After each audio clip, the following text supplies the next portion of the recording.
Charles Joughin stood at the stern and watched the unthinkable unfold. The ship he'd served on for months, the ship they'd called unsinkable, was tilting toward the stars, and somewhere behind him, 1,500 souls were about to die.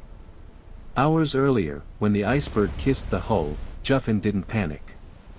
He was a baker, a man of simple duties. So he did what bakers do, he sent bread to the lifeboats. 13 bakers, for loaves each, carried up like offerings to frightened women who wouldn't board because the ship felt so steady beneath their feet. Then he went to his cabin. He found a bottle and drank.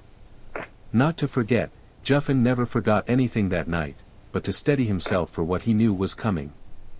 Back on deck, he threw 50 deck chairs into the black water. Useless gestures, maybe.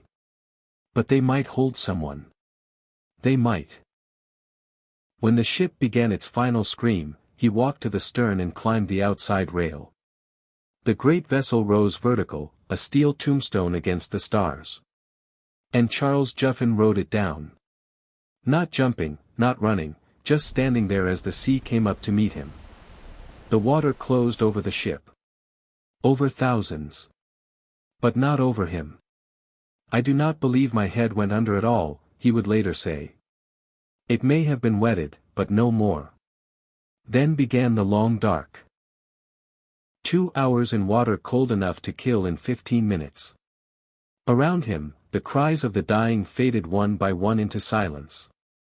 He trod water. He kept moving. The whiskey in his blood, not enough to numb, but enough to calm, kept the panic from taking him. He felt almost warm.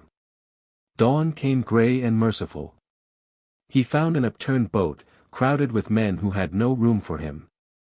So he held on. A cook named Maynard reached down and gripped his hand, and together they waited. Another boat appeared. Joughin let go and swam toward it. They pulled him aboard. His feet were swollen. His body was intact. His hair, he would insist, was barely wet. Charles Joughin, the chief baker, lived to be 78.